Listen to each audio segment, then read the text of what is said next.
Thank you for joining me. We're making a big mess on this table today. And you know what? Because we've been playing with the Modus knives. Modus, a whole nother blade shape for steel wheel, which brought us the ever dangerous and infamous cut jack knives, which everybody loves so much. Yes, we do. And here comes this. What's going on here? Well, the cut jack, they have, right? They have a 3-inch knife, 3-inch blade. Then they got a 3.5-inch. And they got one made in China, and they got one made in Italy, and the Italy has a 3-inch or a 3.5-inch. The China has a 3-inch or a 3.5-inch, which I don't have here. But this is a 3.5 size, okay? So you got that. But what do you do when this is too big and this is too small? You get a Modus. Because this is in between. It's bigger than this, okay? But it's smaller than that. How crazy is that? So, got to move up a little bit. So there you go. This is like 3.27. This is 3 inches, and this is 3.5. What's the point? So I think that's what Steel will probably ask themselves when they came to doing the Modus is like, why do we even need to have a 3-inch or a 3.5? Let's just make one size and one call gets it all, right? And this is the one that does, and you can tell I've been using this. I have been guilty as charged. Not on anything very difficult. Down here in the South, you got to be able to cut a lime. If you can cut a lime, you're in good shape. Get that Mexican beer on the back patio, and yes, D2 steel. It is sharp. It is nice. And I don't get these knives exactly because they're doing something different. Look at the backspacer. What's that all about? Anodized aluminum. It looks, it's metal. So it's something, some kind of metal that's colored with some kind of coating. I hate to step out there because I don't have the paperwork that's told me exactly what this is. So I'm thinking it's anodized aluminum. So let's just say that. If I'm wrong, I'm wrong. C'est la vie. Integrated lanyard hole into this with this little cutout here so you can, put your lanyard, your 550 paracord or whatever, and when you set it down, it doesn't sit on the cord. It's got the cutout for that. You got tip up, right hand and left hand carry options, FRN scales, reinforced fiberglass, reinforced nylon, synthetic, and you've got steel liners in there, and it's skeletonized up there, and it's a liner lock, and it's about a 40% lockup. Let's see what this one looks like. About the same. Just about the same. See the backspacer? Now, what do you think if you put that orange on that green? That gonna pop? I think it's gonna pop. Okay, so one of our viewers said, I want the blue Modus. I want the black backspacer on it. I said, amen, brother. I'll accommodate you.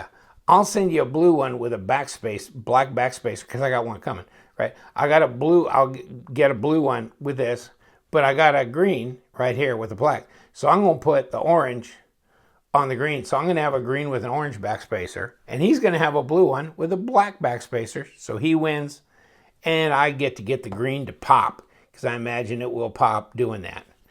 So I took the blue one apart, as you can see the orange backspacer here. So here's what the washers look like. They're bronze washers. There's your little detamp ball. There's your, obviously your liner lock bar. And you've got these spacers that come through here because you got screws on that side and you got screws on that side. So they both screw into apparently to a threaded tube that goes through the backspacer. And there's your stop pin, blade stop. Not terribly complicated. I mean, you just got, you got your regular FRN scales. Embedded inside those, encased in there, is your steel liners with your spacers, your back spacer, your washers, and your blade. Pretty much 1, 2, 3 type stuff. As you can see, that the steel liners are not visible. See if you see the Italian version here. Check that out. I mean, this is not the, oh crap. Well, hold on. Come to think of it, here's a difference though. Look at here. This is the wrong knife. Come here. See, this is the Modus from Italy. So this is the expensive one. It's got M390 steel, not D2, okay? And this is on bearings as opposed to washers, okay? It's a black backspacer, but it's G10. And it's a thicker backspacer than this because they've had to widen this out for the bearings. Here, no. So these are actually not interchangeable because they're different widths. How crazy is that? Okay? We had done some noodling on that. Me and 1 or 2 other viewers were trying to figure out how we were going to juxtapose things, but we're not going to. So, failed in that regard. Now, see, look at this. You've still got these liners that are, even with the expensive one, which are, well, in this one, there is no upper liner. By the way, there's a liner, of course, the liner lock. I mean, got a little bit of cutout up here, which you have to have, I mean, for the liner lock itself, but I mean, skeleton, a little bit, I'm just a little milled. If you could see here, that wasn't absolutely necessarily, but,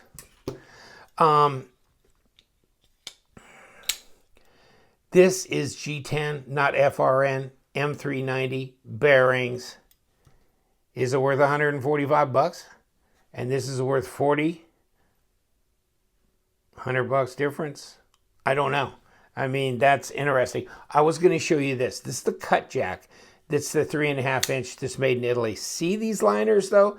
They're not encased inside. They're not buried inside the G10. They show.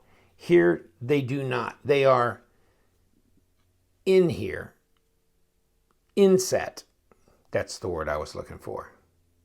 So, interesting, okay? Very different in that regard. This feels heavier, more structurally sound. So does this, even though they decided not to put visible liners like they did in the cut jack. Odd, isn't that? That kind of freaky. I think I prefer this actually to this. And then there's no liner up here because they figured the G10 is sound enough. And it is, but it's a departure from what they did with the cut jack. In any case, these are affordable. These are washers, but they flip pretty good. And they, I think one feels slightly different from the other. I think you're going to get slight variances, but they're both, I mean, if I close my eyes, I might be able to pinpoint a little bit of difference in the action. But they're pretty close. They're pretty close. So not bad considering they're a $40, budget knife. They're really doing well, aren't they? Steel Will, making some in Italy, making some knives in the USA. These are made in China. And what a great design. I don't know if you like the Modus as much as you like the cut jack. Cut jack's a different blade design. You got this bigger, easier choil to get up on and everything. This, not so much, but you have a choil. Other than that, ergonomics, pretty good either way. Pretty good either way. But this one's a bigger knife. Yeah, it's a bigger knife.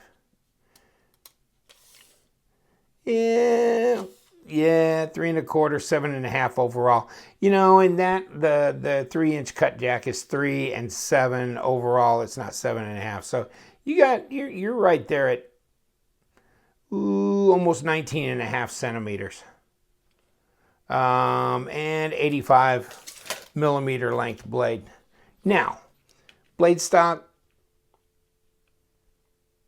yeah, 3 millimeters, which is 0.117, 0.116.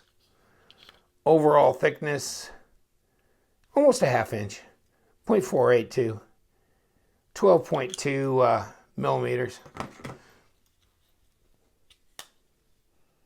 Good action. I really like the design, and you know what? It's that in-between size. This is a good enough size. I don't need 3.5. I don't need 3 3/4 on these knives, especially since they're going to be a real carry, light carry, but could be heavy user knife. Then no, I think I'm good with the size here. And I'm the guy that always is pushing the limits, wanting a 3.8 inch or 4.2 inch blade. But on these, nah, I don't see it. I don't see the necessity of that. I think this is really a good size knife. I think it's a good compromise. Comfortable, nice high grind on here. Great for slicing. I can attest to that, actually. But not so much the champion for piercing, just by virtue of the blade design. But you got some blade stock here. It's not bad, but it's not so thick that you got a lot of climbing to do from the edge. So I don't know the actual, I really don't know what it is behind the edge.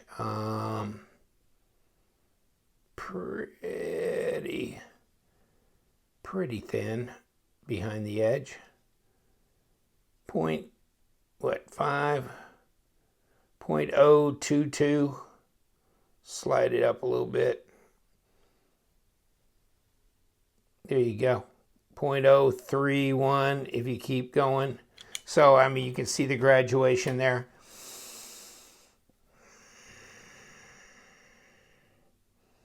Nice that they're doing the different colors. It kind of breaks things up like they did with the Endura, the Delica, that kind of thing. That's what it so much reminds me of, is what Spyderco did and made a whole class of knives that people just threw in their pocket, didn't care, worry about so much that it was going to scratch up or scrape up or look bad. They'll look good for a long, long time. Very resistant to chemical corrosion and things like that. D2 steel, not so much, but keep it dry and clean. Yeah, you'll be in good shape.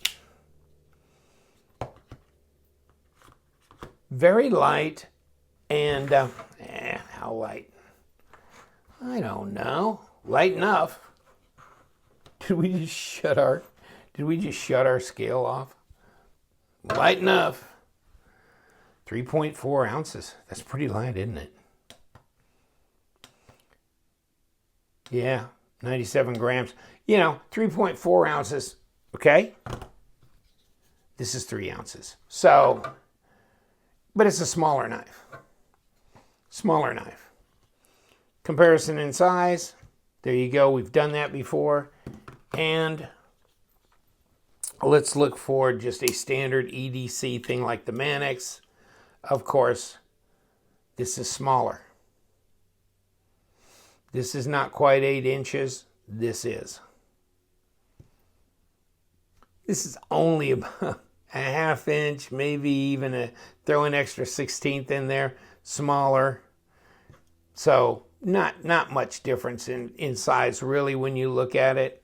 The blade sizes, let's change our aspect ratio here. Take a look. See, you're getting a lot of cutting power. A little bit longer handle out here, huh? When you look at it that way. But you're getting as much blade virtually. Interesting. Yeah, I mean, sure, this feels good in the hand. Like this, 2.8 ounces. This is ultralight, right? This is almost as light. Pretty nice. Easy to carry. Nice flipper. Like both of them. Like the orange backspacer. So I think I don't have a black one. I got a black one coming. I got to see what the black spacer looks like. If it's black, if it's orange, or if it's some other color. God only knows. We'll have a backspacer swapping party. That'll be the 15th of every month. Bring your knife. Whatever. It's always, nobody's ever happy with whatever. You're always changing things up. I'm gonna have a green with an orange backspacer. That's just the way it's gonna happen. But yeah, they come in a nice box. I mean, it's decent. It's not horrible. I got these papers on here. So the 12 is the blue. The 13 is the green. Or did I just flip these babies around? Come on, give it to me. No, the 13 is the blue. So got them in the wrong box again. Here you go. So the 12 is the green. And they come in just a slip cover. Comes over the top, you know, like that. Then you get the box, then you get a little bit of fold-out paperwork and a card, and they come in a bubble pouch, but there's your little card thing, identifying the model number and that kind of thing. And then the fold-out Trifold Urban Series, Make Your Will the Steel Will. And it is good. I mean, so it's, you know, as boxes go, at least it's fairly crush-proof. It's a lot stronger than a lot of boxes are. So these are kind of real shippable in like a padded envelope because it's going to take something to crush that. So, I mean, I always think of things like that. Like the colors, like the contrasting backspacers. It's okay. That works. So it'll be interesting. You know, we'll talk about this one on another video, the Italian. But, you know, M390, bearings, no liner on top, and doesn't show. These liners don't show like the Cut Jack did from Italy. Different. I don't know why they changed up on that. Maybe it makes it lighter. We might do some comparisons on that later. But you can definitely tell it's bearings, and you can definitely feel the tougher, different texture and more structural integrity. Is that worth $100 more? Man, that's a hard one to call. Just depends about how you like your knives and what your budget looks like as well. All right, I'm cutting you loose. It's early. You didn't have to do a whole 30 minutes in my class today. So you ought to be happy. The test is next Monday. We're going to go over things. No. Thanks for joining me. We're having a fun time. Oh, Trader's Corner is the 10th of every month so far, unless we change that date. But we're going to do one every month. Buy, sell, trade in the comment section, or send me a list that I can hold over, you know, in front of the camera. And you guys can all contact each other, buy, sell, and trade. Table sales. We have table sales as well. And we've got a pass-around group. If you want to join the pass-around group, doesn't cost you anything except the postage that you have to pay for when you pass the knife to the next guy in the group. Other than that, not a big deal. And we're going to throw some knives out there. I mean, we already got a Megatherium making the rounds, and a nice CH, 3504 with the skull and all that titanium, whatever. So we're starting high class, and we won't keep going. And hopefully that group grows, and we just have a good time, doing that thing. Because it's kind of fun to get the knife in your hand. I always like the thought of being able to put the knife physically in your hand. And at some point in time, the next knife that goes out, or the one after that, whatever, I'm going to try and get a Cut Jack or a Modus to throw. You don't want to do a budget knife and pay like $3 or $4 to ship this because it's not worth that much, all that much. So maybe when I throw out the next fancy knife, I'll just put a bonus in and it'll tag along. And that way you get to check out a budget knife along with the more expensive one that goes in the pass-around group. So that might be of interest as well. All right, I'm going to leave you alone. Get out of here. You know what we do around here. We love them knives, so stay sharp.